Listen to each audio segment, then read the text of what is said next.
Hey, how you doing? Justin here, coming from an extremely hot day in the UK today. 30 degrees outside, which on top of the studio lights is making it super toasty in the studio. So I've actually got the window open, which is pretty unusual. So you might hear a few birds chirping. We might get a visit from the cat, and maybe even a thunderstorm if we're blessed with a thunderstorm a little later on. Anyway, this video, I very often get asked, what guitar should I buy? And I can't really answer that, because for me, the guitar is always a thing that it's what you hold.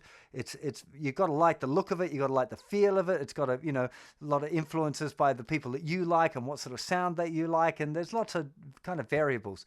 However, the question about what amp should you buy, particularly if you're a beginner, tend to feel a little bit more solid. And especially just lately, I've been playing about with a few beginner amps. I've been in a few guitar stores and just thought, while I'm here, let's check out what's going on.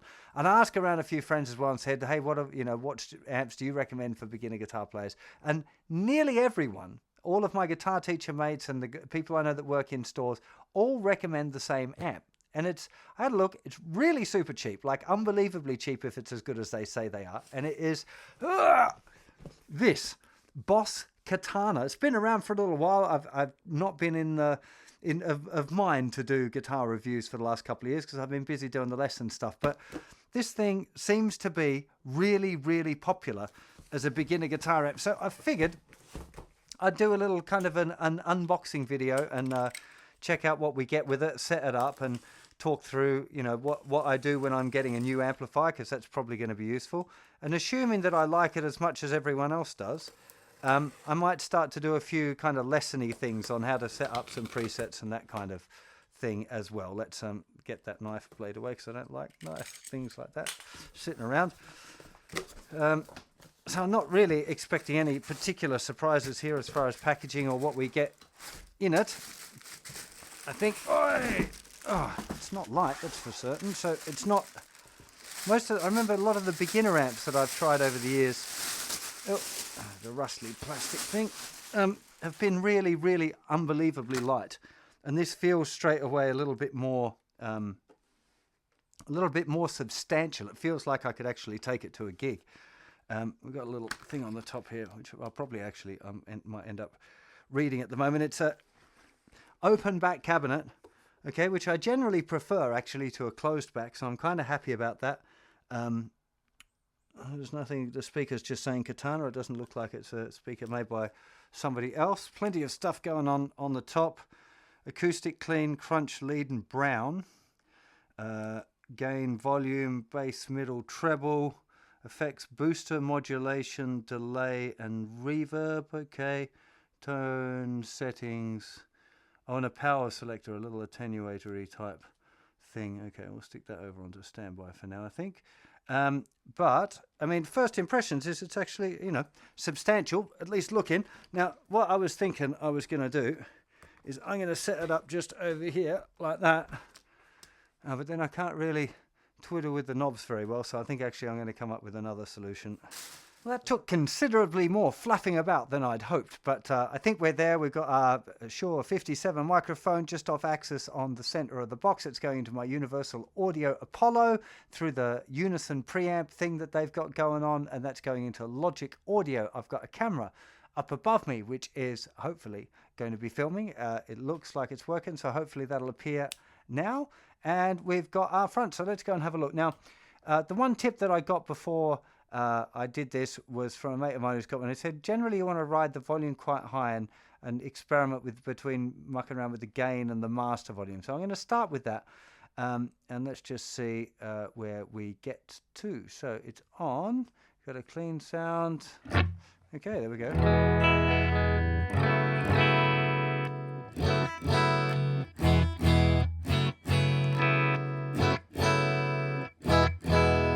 Quite respectable.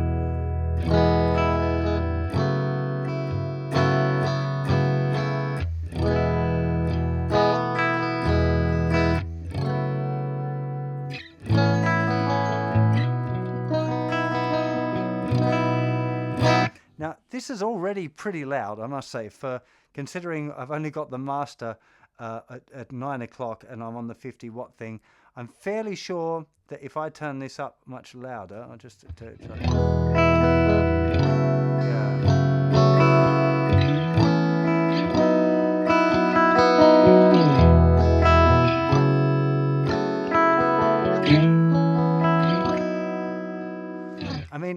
that's really nice in that it's obviously got a lot of what we call headroom, so I could hit it quite a lot harder and it would have got pretty pokey.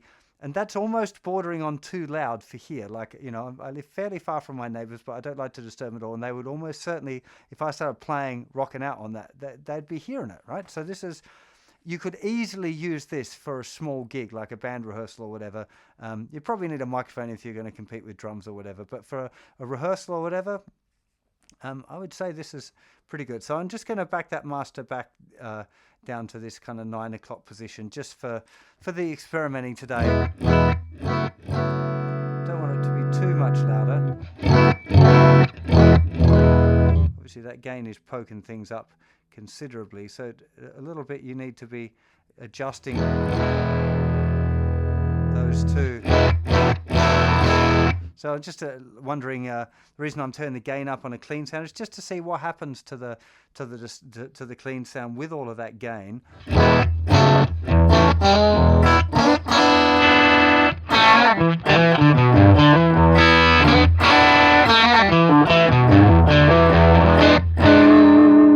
And actually it's pretty nice, you know. Let me just check that this isn't going to be clipping.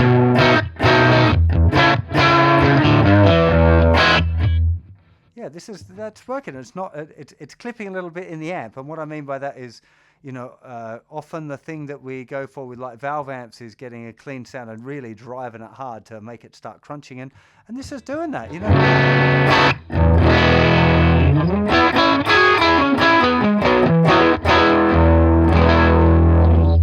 That's pretty cool, you know. I'm feeling that. It's not just got horrible. Often in kind of practice amp land, you know, they just get a little bit not very nice when you drive a clean sound. So let's just have a look at the crunch and see what happens for a bit of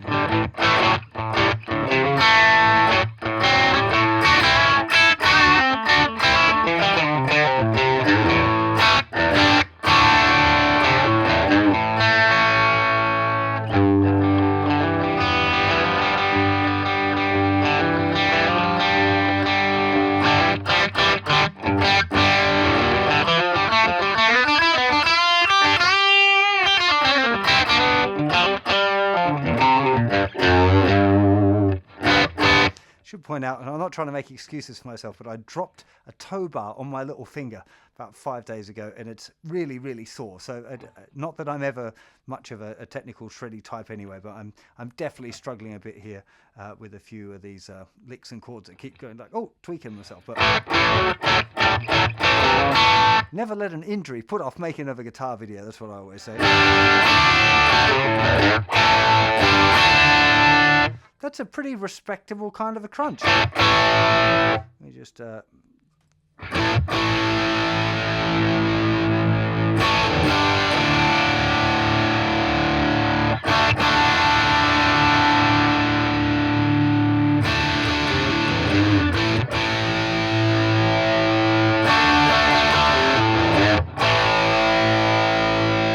like the EQ on this as well so far. It's quite a usable one. Quite a common thing on amps sometimes is that the extremes are too unusable, whereas this is, you know, for this kind of crunch setting, you could hear I could take the middle out completely. Normally more associated with the rock thing, it's called a scooped mid. Wouldn't really use it for a blues, but when you crank it right up, it's still very usable sound. It's nice, and mids is good, or mids is good. Mids are good for cutting through a little bit. You know, if you're playing in a band, adding a little bit of mid-range can kind of poke through on the sound, particularly for solos and stuff like that. Nice thing about the EQ pedals is just boosting a little bit in the middle to poke things through, and that's what a lot of the things like the Tube Screamer are really great at. They boost a lot of the mid-range frequencies and kind of lift it up. But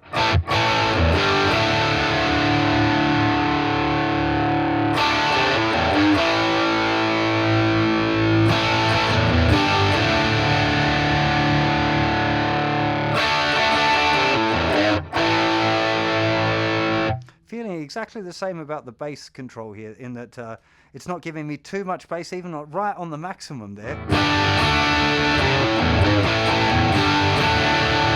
It's not ridiculous. It's nice. It's good.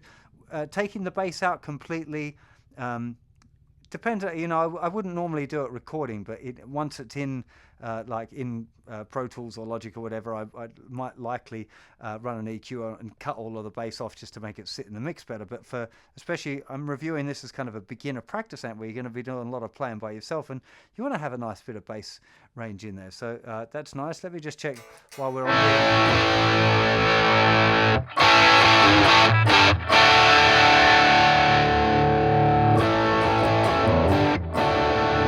Okay, so the bass, the treble here is pretty extreme. Obviously, with the real high setting, it's just really brittle and harsh. And turning it right down sounds kind of what it's like, what an amplifier would sound like in the next room. So yeah, it's working very pokey. Getting the EQ right is a big helpful part of the sound. So learning about what they do and experimenting yourself so that you understand it is a really important thing if you're trying to copy the sound of a particular record or whatever. So that kind of thing's pretty important here.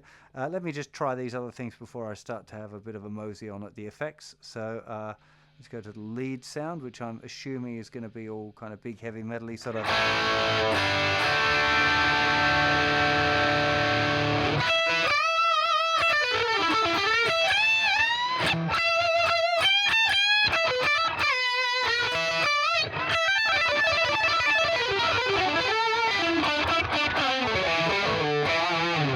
It just makes you want to do finger tapping. I don't use that sort of sound very often, except if I'm being silly. But yeah, it's really good at it.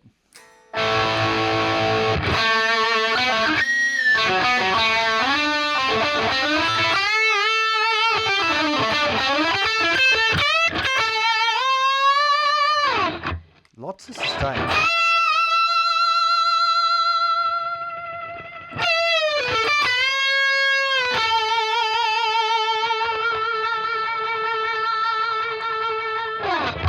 That's really good. You know, this sort of rock sound isn't really my thing. I'm much more into kind of bluesy, slightly crunchy things than that. But it's good. Brown sound. The brown sound, for those of you not familiar with this idea of clean, crunch, lead, and brown, it's a fact. I've never seen it on an amp before, to be honest. I'm guessing it's going to emulate the Eddie Van Halen thing, which he famously called the brown sound, I gather, through doing various tweaks to a valve amp with voltage reductions or something. I'm not exactly certain. I'm sure somebody will let me know, but that's what I imagine this is going to be.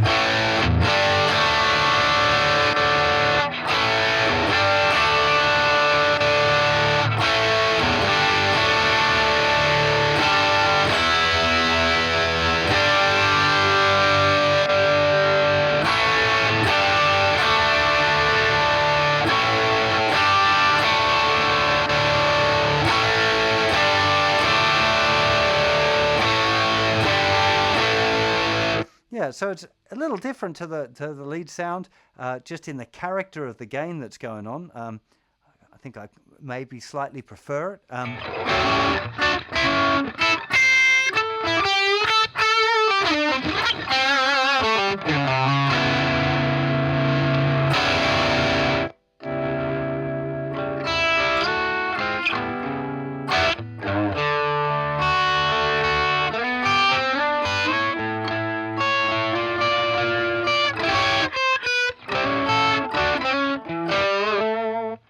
One thing that I like to explore with these amps as well is about how they clean up. With a valve amp, one of the things that is quite common is to have the volume right up on 10 to get a kind of a leady sort of sound, but being able to back that volume off to get the sound to clean up. And I suspect this brown sound is going to have a little bit of that going on. So.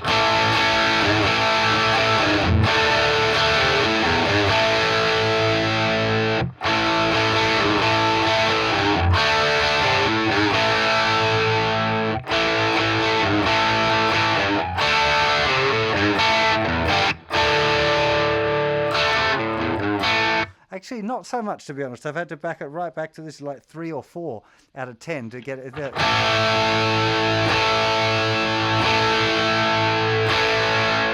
I'm not noticing much of a difference in sound all the way back to 4. So there's some, of course, but so that's obviously not what's going on here.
That's a really respectable rock sound. I'm so far, I must say, I'm really impressed with this.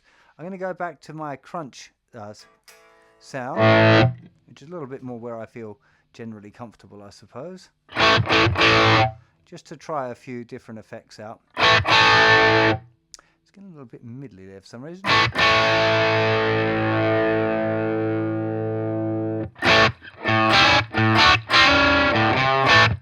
Okay, let's start to have a little bit of an explore of the effects section, and I'm not exactly sure what's going on here. I haven't read the manual at all.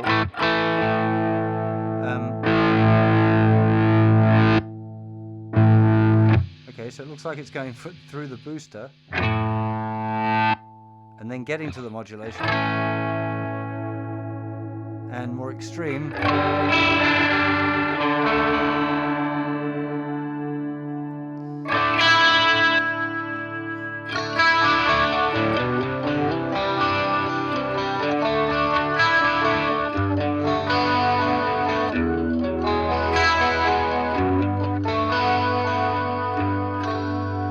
Nice chorus. A little bit extreme. I don't understand what this button's doing here. Ah, it's changing it from a chorus to a phaser. Here we go.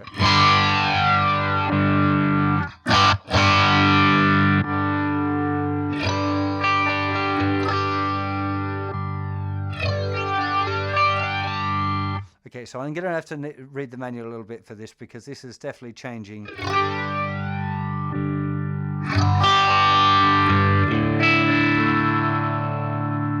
Not exactly sure, that could be. This is definitely a chorus sound. Some sort of phaser. Maybe a vibe reverb or something like that. Uni vibe. That's what it sounds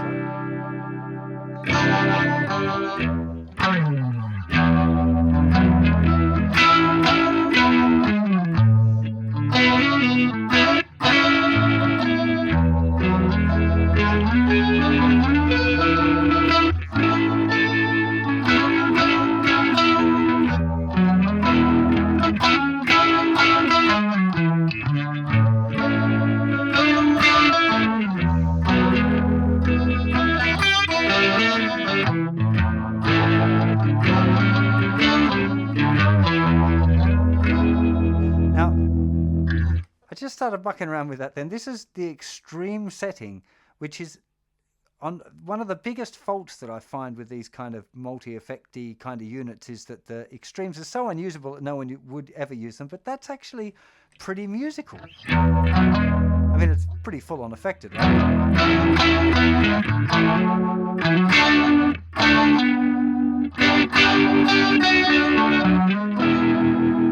That's really well done. Let's see the other settings?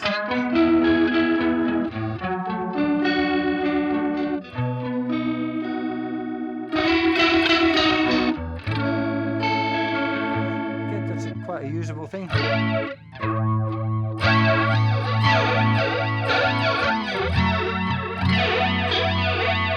Yeah, maybe I'm not feeling that one quite so much, but that's really clever. That's good. Now, I'm just wondering if the boost thing has a similar, different...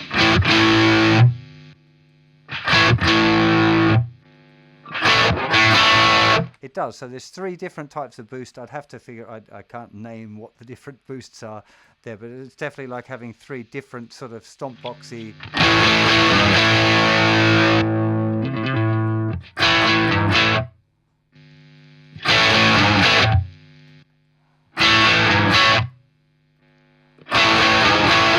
Yeah, 3 different kind of styles of boost there. I think that's a pretty clever little idea as well. I'm just checking everything is still rolling along, and it seems to be. So let's turn that off for a second. So delay, what have we got here? And we've got a tap tempo.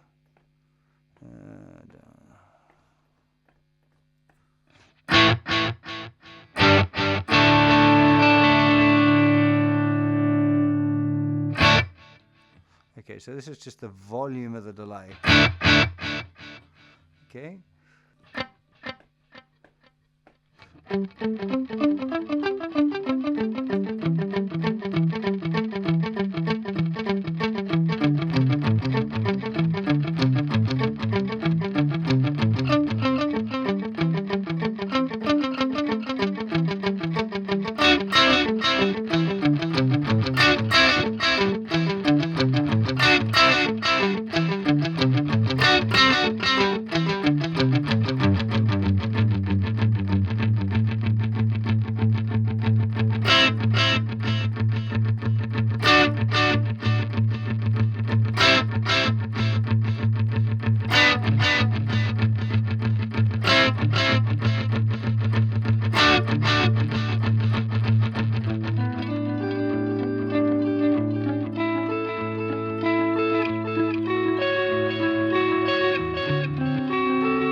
It's a really nice little delay, that one. Let me just see what the other delay effects are.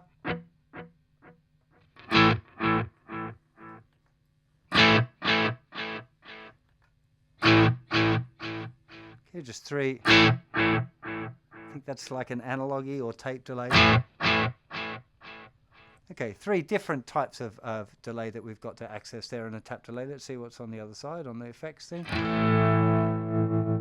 Oh, some tremolo.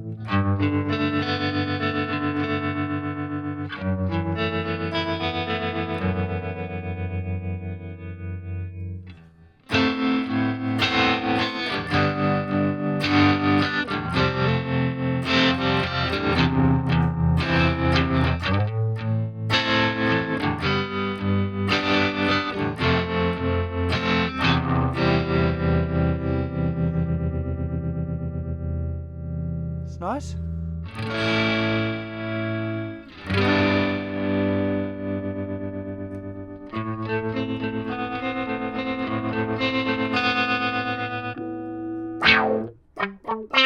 And an auto wah, love it. A little bit harsh though.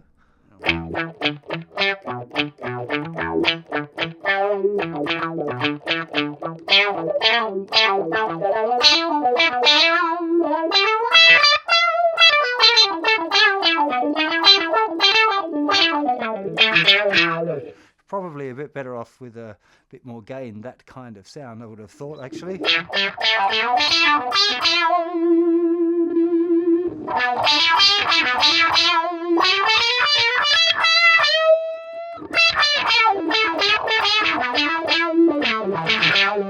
Or not.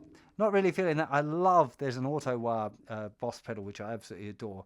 On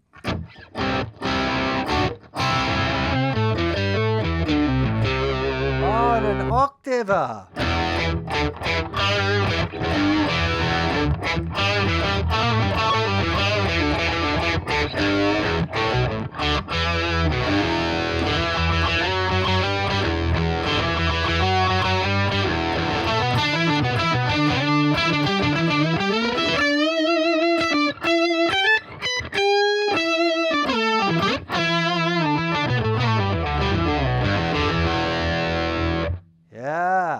Okay, so I'm feeling that. So for the extra effects, we had a tremolo, very usable, auto wah, and an octaver. That's a really nice little selection of stuff there. Let's turn that off. Let's have a listen to our reverb, see what we got here. Okay, I'm going to go to the clean sound just because I'm a bit of a fan of reverb, me. So for some reason I'm really feeling this F minor 11 chord at the moment. I'm not exactly sure why. I've been using it rather a lot lately. Okay, quite kind of sparkly.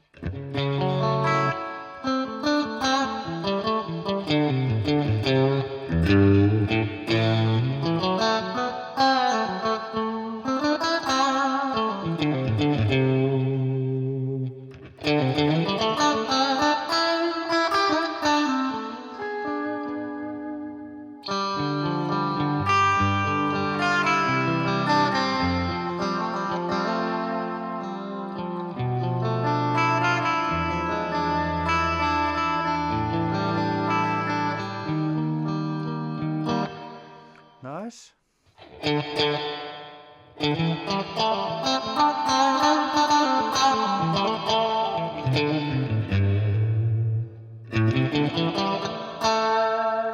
Nice as well. A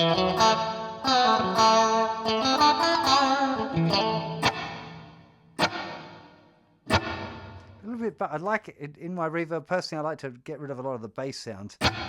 There's a lot of bass kind of reverberation going on there, which I generally tend to.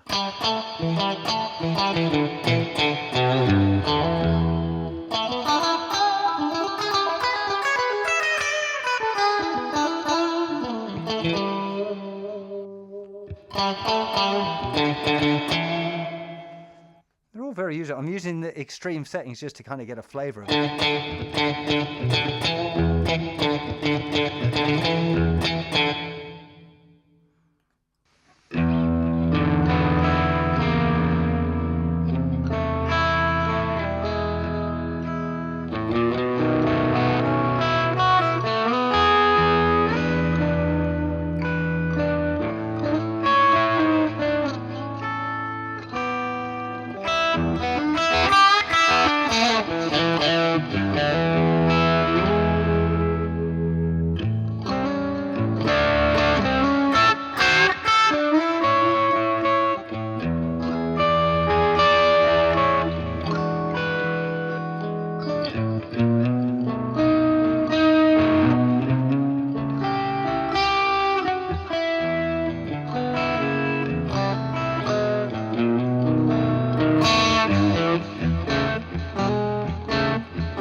So I think what this little video has shown me is that there's a lot of stuff going on here, and I haven't even plugged it into the computer, because I gather that I can patch it into the computer and then edit all the parameters and save and swap sounds.